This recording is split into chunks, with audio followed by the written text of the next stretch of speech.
Alright, hey, what's going on, everybody? We're back on the job site. This is, I believe, day 4 on this project so far, and we've got a lot of the demo work done. Check it out. We have a streamline. Well, we had a streamline up, but we're just adjusting it right now so that we can get, start getting all of our forms in. All the grass you can see is out. Concrete is out. We're probably going to be moving some drains around the patio, just like this one. But we're going to have it all around the patio just so that everything drains this way, but into the drains. And let's see, the patio cover is almost complete. We were about to start putting in lights up here, but the lights didn't get delivered on time, so we're just being held back by that. But you can see the patio cover is coming along nice. We have the wire being ran right now. We tapped into the little exterior lantern light out here for the patio cover lights. As soon as we get the lights, we'll start hooking them up. It's just easier this way to hook them up as you go. What we're going to be focusing mainly on today, though, is just all the concrete forms, rebar, and possibly a little bit more fine-tuned grading. And you can see all the streamlines we have up. Whoops. And this will be a little concrete area right here. This will be like the barbecue area, right in this section right here. But yeah, so that's pretty much it. I'm gonna head out to Home Depot, get some rebar, extra lumber, and should be a nice easy day. Alright, what is going on, everyone? This is Tim Odell with Odell Complete Landscape, and in this section of the series, part 2, we're going to be focusing on the concrete walkway / bike path for the kids in the back. We're going to be showing you guys the demolition, the setup, and the pour out all in this video right here. So hopefully you guys enjoy this whole part of the series. Make sure you guys like, share, subscribe. I would really appreciate that. It would help me get noticed more in the YouTube algorithm for anyone who wants to do something like this in their backyard. I'm going to break it down as best as possible for any DIY homeowners or just anyone that's interested in learning this type of stuff. So make sure you guys stay tuned for the whole video, and let's get right into the forming. So first and foremost, when we are starting to form out for the concrete in the backyard, we needed to establish a benchmark. And the way we established a benchmark was, and this is typically how most people do it, is you get your benchmark off of your weep screed. And the weep screed is a thing installed by the stucco guys normally. And what it does and what its purpose is to weep away any water that gets behind the stucco. And there's these little holes at the bottom of the weep screed where water will be able to trickle out. And it's usually installed right below the seal plate, the bottom seal plate of the housing, the house framing. And why it's a good reason to usually go off the weep screed as your benchmark is because if you're lower than the weep screed, you'll be lower than the elevation inside the home, so you'll never get water inside the house. And that's the whole idea behind that. Now, in some cities, it may be different. You may have to go lower than a ½ inch or an inch, but typically that's what we do here in Southern California. As long as we're about ½ inch to an inch below, you should not get any water in your house, and as long as you have good slope away from the house and drains and all that good stuff. So that's going to be our benchmark.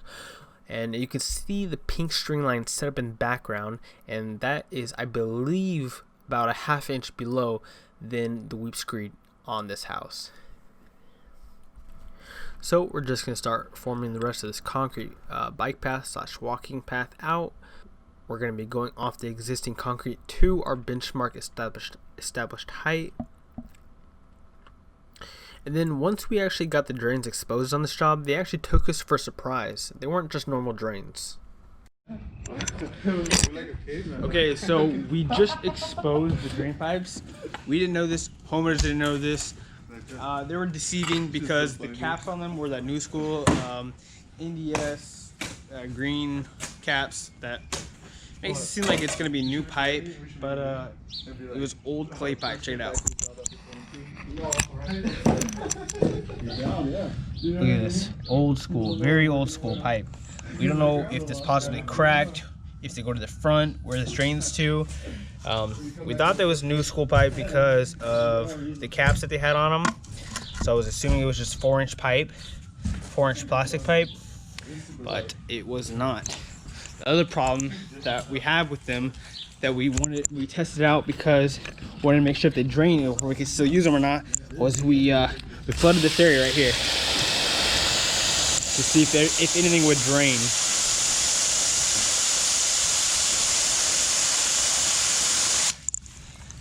Now you can see it doesn't really drain. It kind of just pools and sits here. It does go down, but why risk your house over a small change order?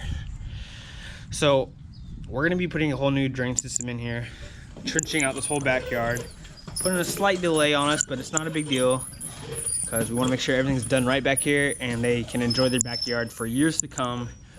So we're gonna be trenching, putting drains back here, bringing it all the way to the front, and then everything should be perfect.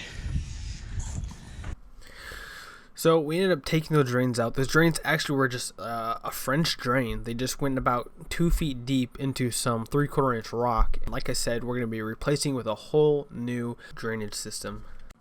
So once we had all of our forms set up and in, the next process of getting and prepping out for our concrete was putting the rebar in. And we just put 2 bars all the way down this bike path, and we put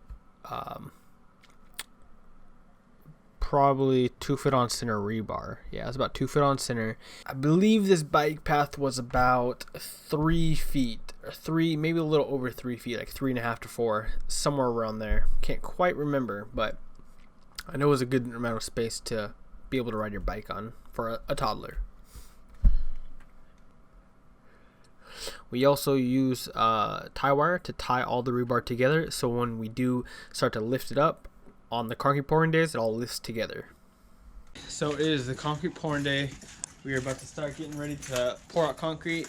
We're just going to clean up the concrete area. We do have an hour before the concrete gets here. We're going to snap lines against the side of the house, side of the wall. Then we're just going to clear out any leaves, roots in the concrete area. Plus we're going to use our little hand tamper to tamp the dirt a little more. So we're going to get to it, get everything prepped out and ready for the concrete, so when it gets here, we'll be ready to pour.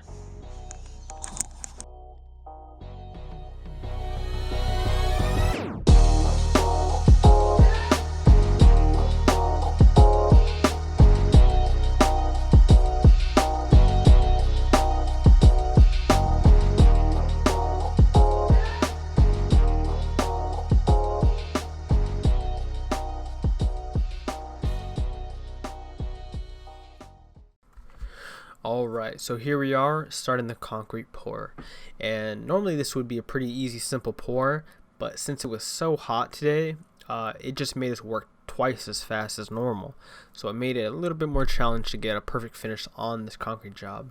So that was just something I underestimated. It was only me, Sam, and Omar on this job, finishing the concrete. Now, first things first, when you are working with concrete and finishing concrete, you have to screed your concrete. And right here's another job we were on with a closer look at how we were screeding concrete, since I didn't get any close-ups for this job. So how we're screeding is we're screeding right off our form, and then we have a snap chalk line against the wall that is about just a slight hair higher so that it slopes off of our concrete. That is how we're screeding the concrete. And then the next process to finishing concrete is bowl floating your concrete. And the whole reason for bowl floating your concrete is to level out and expose any low points in the concrete and drag the cream to the top for a nicer finish. The next process in your concrete finishing is normally edging. Once the concrete stiffens up a good bit, you can start to edge your concrete and start your first pass as well. First pass is usually a cleanup pass. This gets more of the fine detail of the concrete slab done. And you can also start putting your joints in. That's another crucial thing to do. You want to get it in while they're wet, so it moves the aggregate out of the way a lot easier than putting it in later. And then normally you do one last pass on your concrete. Usually there's like about 2 to 3 passes on your concrete. I think we only got 2 in on this one just because of how hot it was going off on us. I don't think we stopped once when we were finishing this concrete. So on the second pass, that was pretty much it. It was stiff and ready to broom. And that is the final step too, brooming. You want to get a nice broom finish on your concrete. Usually in California, we like to do a light medium broom finish. The reason for the broom finish is to make sure that it's a non-slip surface. When concrete's wet and the smooth finish, it's very, very slippery. So you always want to make sure you have a textured finish on your concrete slabs. But other than that, that's pretty much the whole process of finishing concrete. I know we didn't have a lot of shots on this job, just because, like I said, we were short-handed and this concrete was just going crazy on us. So we had to work non-stop to get a nice finish for this concrete. But as you can tell, this concrete came out really nice in the end. And this is coming down to the end of the video. So make sure you guys like, share, subscribe, and hit the notification bell. Leave any comments you may have on the job. And I'm always happy to hear from you guys and see some feedback. Look at that. That's beautiful, huh? Did you hit that outside edge yet or no?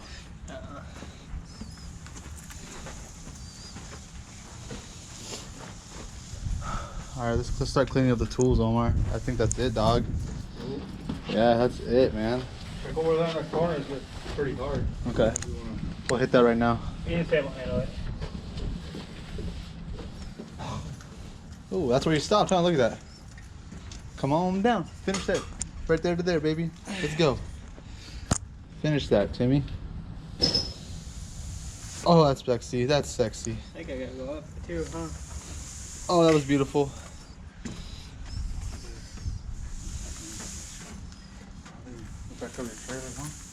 That was beautiful, too. Yes. Hey, what do you have on the back of your trailer? Just sand. A little bit of sand from the base.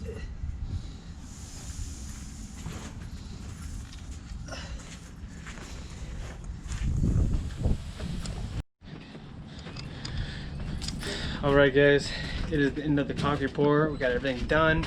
It was a little brutal today because we did run like probably less than a quarter yard short of concrete right at this end area right here. A little bit of a bummer, but we had to go to the store really fast, pick up some concrete bags. Literally only needed 5 to fill in the hole that we had right here. We're just actually waiting for this last little part to dry right here. Everything else is broomed out, so I'm going to show you guys exactly what we got done.